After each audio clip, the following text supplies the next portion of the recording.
Hi guys, this is AC Gamer back with another video on Brown Dust 2.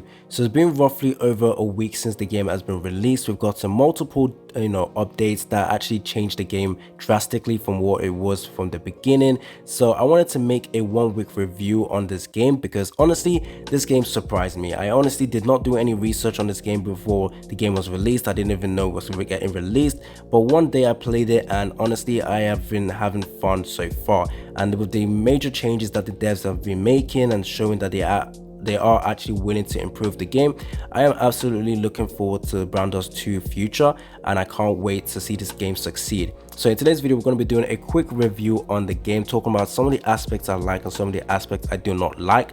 I personally will say that out of all the games that got released so far in 2023, this is absolutely my favorite, even more than Honkai Star Rail, which a lot of people will say, wow, that is the best game to be released so far from 2023. But honestly, to me, Honkai Star Rail is just a normal turn-based game, nothing really special from it. Just being made by a bigger company which has more money to make the characters look even special and beautiful. But with Brown Dust 2, this is actually a game that you actually play. Multiple gacha games are just games you just summon your characters, put them in auto, and you're done. You're not technically playing this game. But with Brown Dust 2, you actually play a game, which is insane. Literally, think about it, it's game breaking. No other gacha games out there make you actually play the game besides like obviously Genshin Impact, but this is actually quite fun to see and quite unique as well. This game is definitely one of the most unique games out there, but doesn't make you feel isolated or stupid. So I absolutely love this game. So hopefully you guys enjoy this video. Stay tuned for more content from on Brown Dust 2. If you guys agree with my opinion or disagree, tell me down in the comment section. Let's have a conversation. If you guys have some certain stuff you guys don't like about the game, then sure, go ahead and tell me down in the comment section. But yeah, don't forget to like the video, subscribe, stay tuned for more content on Brown Dust 2. Let's go ahead and reach 40 likes in this video. Last time I had a like goal, you guys absolutely smashed it, so shout out to you guys. So let's go ahead and reach 40 likes in this video one more time. Now, what do I like about this game besides just the gameplay? Well, the character design and the animation and how you actually play through the game in terms of the character stuff or the story, sorry. So as you complete through stories, you can actually go into the shop, get the character pack or get the event pack, get the story pack, and you basically, when you press it, it basically works like a Game Boy or like a console. So you put that in and you transformed or moved into a different story, and it has different story, different characters that they focus on. It actually feels like they really wanted to expand this game. And they also have a little feature over here with like a bunch of unique stuff in this game as well, where you can have characters that can revive, search, dash, magic circle. This game has a lot of depth into it that you don't see in gacha game. Like a lot of people have said that this game feels like a PC game, because it honestly feels like those classical PC game or game console games where you just go ahead and grind, and it's actually quite fun to play. It doesn't feel like the game is just trying to make you spend money. Now obviously there is gacha elements which at the end of the day causes PvP to be pay to win. PvP is definitely like one of the worst aspects of this game, not gonna lie. Just PvP just sucks, especially when you have to do 40 PvP rounds a day. I feel like that's too much. I feel like they should definitely reduce that. Like I said, I don't think this game is absolutely perfect, but I can definitely and confidently say this is definitely one of the best games to be released in 2023. And since the devs seem to be listening to the community feedback, I actually do hope for and look forward to the future of this game, because there is definitely issues that the devs need to listen to the players, like I said, the grinding aspect, or just the PvP just being so long. They could definitely like listen to that and just change it up a lot, certain stuff, making PvP like 20 rounds or and then increasing the rewards. But with the recent updates, like I said, the devs are showing that they are listening and they're fixing up on all the issues that we currently have. Gear still being absolutely horrible in this game, not gonna lie. The grinding aspect of Gears is just terrible. What else is not really that nice in this game? I guess the whole RNG aspect of this game is kind of filled with too much RNG aspects, but we already know the devs are going to be working on the gear fixing. They're going to fix the gear grind on the gear substats and main stat stuff, so that is going to be fun to see. Another issue I currently have, is that the amount of free-to-play gems we get a day. So we get 60 a day, and weekly we get about 200. Now this is literally the only place you can get farmable gems, dailies and weekly. Now already from that, you guys can already see that is a little bit of an issue. Obviously we have events right now which does give us gems if we go over to here, but it isn't like a lot of gems. But I will say I do hope they do add new content where we can get gems, because this is definitely not enough. I was actually expecting PvP to give us gems, but then again, it would have caused a lot of people to say pay to win, pay to win. So I guess they went about it the right way in that sense, but they definitely need to release a new special pack. Special pack is where like your daily grind stuff is. So Path of Adventure has like two places you want to farm for gold or for stamina or for XP for your characters. The Evil Castle is basically like tower mode, but not like regular tower mode. It's like only 3 floors, and yeah, very hard. And the Mirror Wars is basically your PvP stuff. But there should be one more content for like getting gems. I don't know what type of content they could add, but they could definitely do that. I guess in terms of resources we are lacking right now, it's just gear grind. I feel like it's just way too long.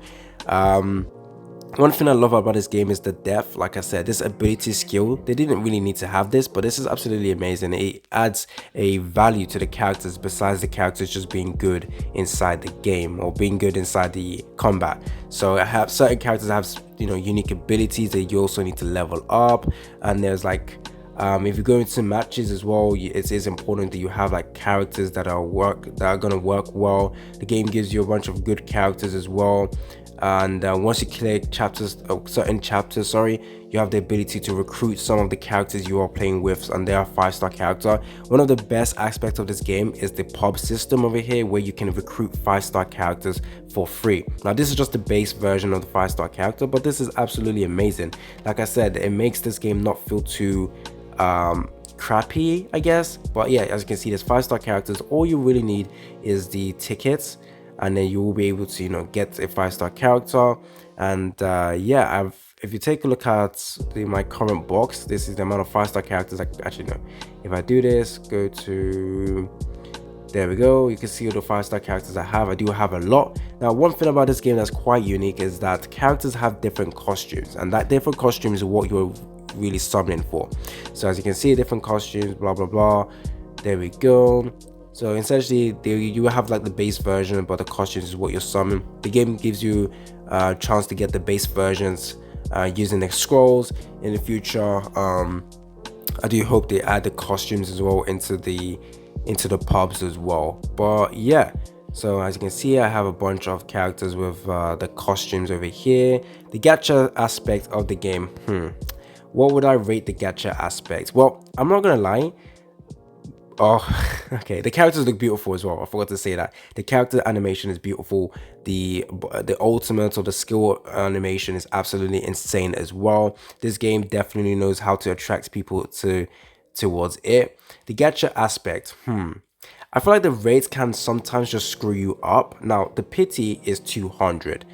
To 200 to get the character. However, there's also this system over here called Powder of Hopes, which basically accumulates, and then eventually if you have 200, you can go over to shop place, go over to Powder of Hopes, and you can get a 5-star character. And I feel like eventually they will add all the banner characters inside the shop. So if you didn't pull the character and you have a lot more of this Powder of Hopes, but you don't have the exchange material to get the character during the banner, you can just wait for the next, well, when they get removed from the banner. And I do believe they get added into this section over here, because Kendo Club was the previous character we had in the banner, but now they added her in here, so you can actually buy her. So that is actually quite good. So even if you get shafted in the banner, the amount of resources you use in there does not get screwed over, because you can just, you know, dip out of the banner and then get all of this back, and then save your Powder of Hopes for future 5-star characters that you want to just get straight away. So I like that aspect. This is one of the few games, or one of the games, that has gear gacha as well. Gear gacha isn't that good right now. However, UR gears are definitely absolutely amazing. But the issue of, you know, farming, with the issue with the gacha is just simply because the random grants type, so you have a chance of pulling a rubbish base stat, and you also have a chance of pulling terrible sub stats as well, which kind of sucks. So if you put a the UR weapon that you're excited for the character you want, but it has terrible base stats and thingy and sub stats, it basically screws you up. But like I said, the devs are gonna fix that later on in the future. They've already said that, so that's gonna be cool to see. But overall, in terms of how lucky it is and the rates, it's a standard 3% rate, so that isn't too bad. But I won't lie, it does kind of suck sometimes, and the fact that we do have not that many actual free gems available in a game after you complete story, it kind of sucks. But yeah, I love the game so far. Honestly, I do want to rate this game like a 7 out of 10 for now.